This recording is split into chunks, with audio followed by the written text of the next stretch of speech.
Hey, how's it going, everyone? So, we're talking about MaXXXine today. This is the conclusion of the X trilogy, or the Pearl trilogy, whatever you want to call it. I think most people call it the X trilogy, and it follows, I believe, 85, so 5, 6 years after the events happened in Texas during the movie X, where Maxine was the lone survivor, and she's out in Hollywood now because she's a movie star or whatever she wants to call herself. She's a star out in Hollywood, and she is. It basically follows her and her casting and basically working on this film called The Puritan 2.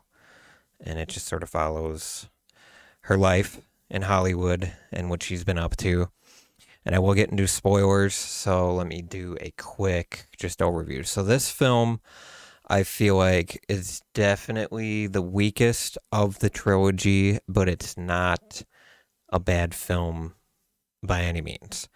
Just comparing between X and Pearl, I feel like Maxine, um, I wouldn't say fell flat, but didn't quite meet the mark that those two films did for me personally.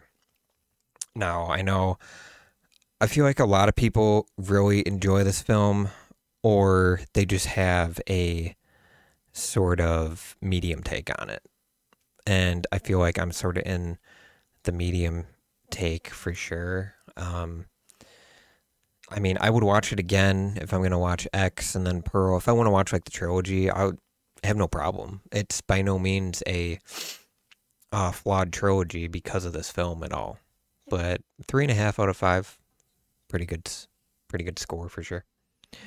But yeah, we're gonna get into spoilers now. So if you haven't seen this, go and watch it, and you can come back to this video and listen to me talk about the rest of the film. So the dad situation, I feel like was, and I don't know, because I think with behind the scenes, I watched a couple videos on behind the scenes of this film, and they didn't really talk about the dad situation, and so I wonder if it was intentional that we're supposed to know that it's her father doing these murders of her close friends, because at the beginning they show the saying that she said a decent amount in X. I can't remember what the saying was, but it's her father filming her saying that because he was, and well, still is, a pastor. And so he's a very religious guy. And he talks about, he talks about how the film that she's starring in, The Puritan 2, is the devil's work. And, you know, my daughter, he's basically saying, my daughter's not going to be in a film like that. And so he's just rebelling against the studios and against her by killing these people that she's close with. But yeah, the ending is, I don't know. It's very divisive. I feel like they could have went a different route with that ending. The whole dad situation, honestly, for me, I feel like they could have brought or changed it to be something a little bit different. Maybe make it like, I don't know. Like, I just feel like the whole uh, cult mentality towards the end, it seemed and it felt kind of unoriginal for me because we've seen it. It felt a lot like Once Upon a Time in Hollywood, sort of not necessarily they're rewriting history for this film, but they're taking a part of history and sort of twisting it to make you think, because they make you think throughout this film that maybe it's the Night Stalker that's doing all these killings, but then you see Kevin Bacon's character with presumably her dad, and so it just, I don't know. It it didn't well, I wouldn't say it necessarily sat wrong with me, but I feel like to end a trilogy, you kind of got to go strong, and it feels kind of weak that they went this route. And I'm not, not dragging on it by any means. I'm just, it's, I guess, disappointment for the most part, but the film is still great overall. The look of it is great. There's a couple parts where it gets very visceral and gruesome, specifically for us men. I think you can gather what I'm talking about there. But Mia Goth does a great job, and I would say this film is the perfect balance of in the in X, Mia Goth's character is kind of like Maxine is a little bit more reserved, kind of a little bit more quiet because she hasn't really broken out of her shell that she's sort of in during X.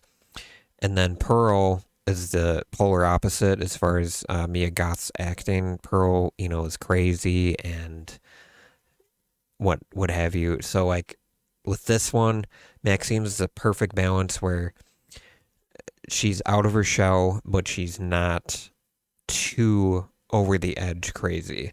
There's a couple scenes where you might question, you know, if she's crazy, but there's always intent behind what she's doing, and it's usually good intent. So I wouldn't say she's crazy in this film, but she's a girl that just doesn't give a shit at all, and that can be sort of perceived as someone who's being crazy. But yeah, it's all up for interpretation, really, how you want to look at the character of Maxine.